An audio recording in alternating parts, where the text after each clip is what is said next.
So up next now is Santa Rosa Junior College. Thank you for joining us. The floor is yours.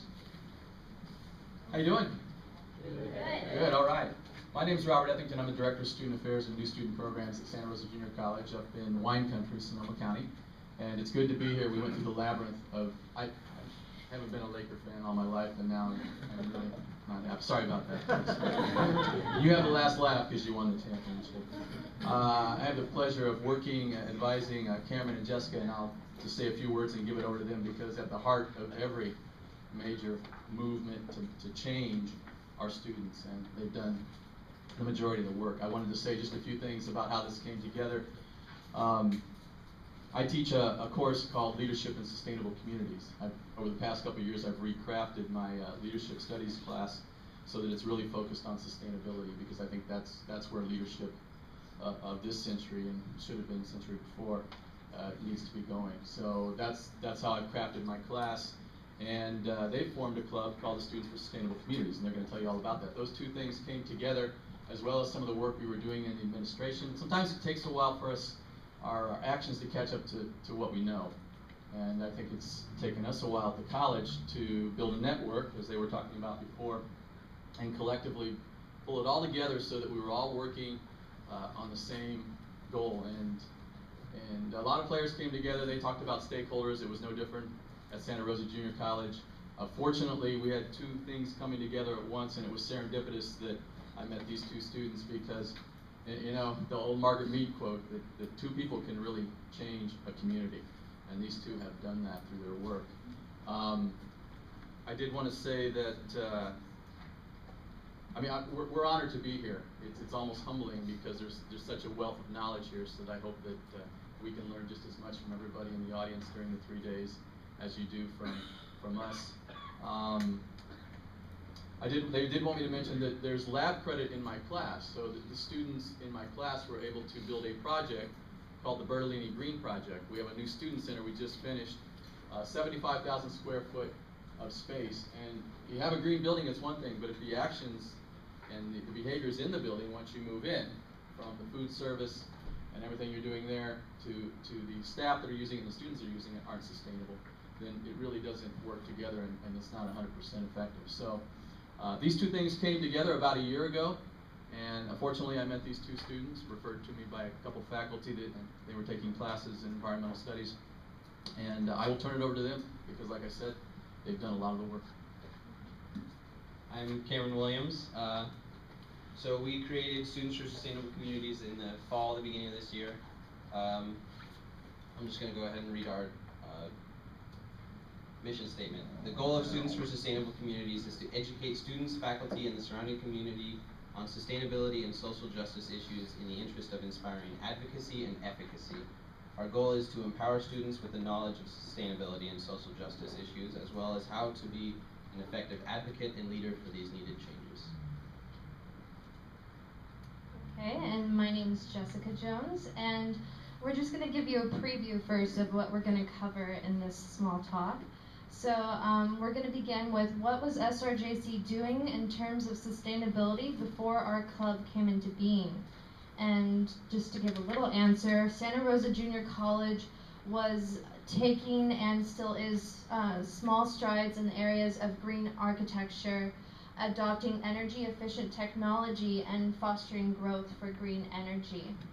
The next issue we will cover is what is the main idea of our club? What is SSC based on?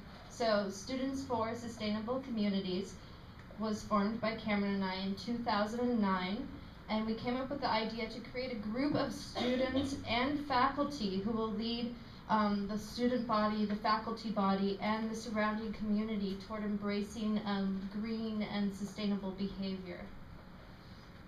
The next issue we will cover is how did we solve a problem on campus, and how did we initiate this green behavior? Like, what steps did we take? Our first project, the project that we received the Best Practice Award for, was to help develop an effective waste collection and diversion program for our new student center and cafeteria. And then finally, we will talk about our goals for SSC in the future. where we plan to have initiate a composting system for our cafeteria, to initiating more festivals and workshops to celebrate sustainability and create the community. So, to give you a little bit of a background about Santa Rosa Junior College, for those who aren't familiar, we're on a 100-acre campus in the heart of Santa Rosa. We have about 53,000 students every year. And then moving on, just to give a little bit of background about ourselves so you can kind of picture where we came from and how we formed this club. I came from a Waldorf school of 19 students, and so after graduating and then moving to a community college with over 37,000, it was a little overwhelming, and it was hard to find my voice. I was very passionate about the environment in high school, but coming to a community college, it's kind of hard to find your niche, your spot, and how can you raise your voice, and how can you make change in such a huge institution? So I was having a lot of just connections, and I didn't know that we had green buildings on campus. All I saw was basically the wasteful lawns that we have, and the trash on the grounds, and the inefficient parking systems. So I was dissatisfied, but I didn't know where I could bring this change to. And it wasn't until Bill McKibben's 350 that I got ignited to lead a march. And so I went from classroom to classroom explaining 350 and climate legislation, and I got about 15 students to march with me on that day. And then a teacher said, well, you should continue this. You should try to form some kind of green team or green action squad. And and then that led to me meeting Cameron, who was on the same level. He had the same idea of creating a green team, and we just came together after that. So, as I said, I'm Cameron. This was my first year, so this last year was my first year. I was a freshman going into my sophomore year, and the first thing I noticed on campus was that in all the classrooms, in all the buildings, there's no recycling. The only recycling anywhere is in like teachers' offices and like where faculty work. There's recycling bins like under the desks, and then around campus there's aluminum can, glass bottle, and plastic bottle. There's no paper recycling, no general purpose recycling anywhere on campus. So that was the first big thing that I wanted to notice, or that I noticed and wanted to change.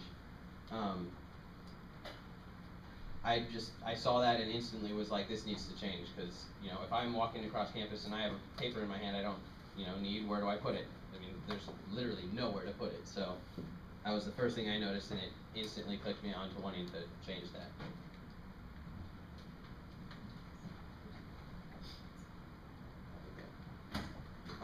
At SRJC, we have two guiding faculty and staff groups.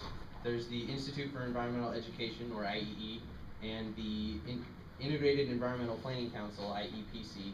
And between the two of them, they are responsible for helping form green courses ranging from solar installation to sustainable agriculture to they're responsible for installing all the solar all over campus, and finding new ways to, they don't do the science, but they research new ways of heating and cooling our buildings to install in these new green buildings.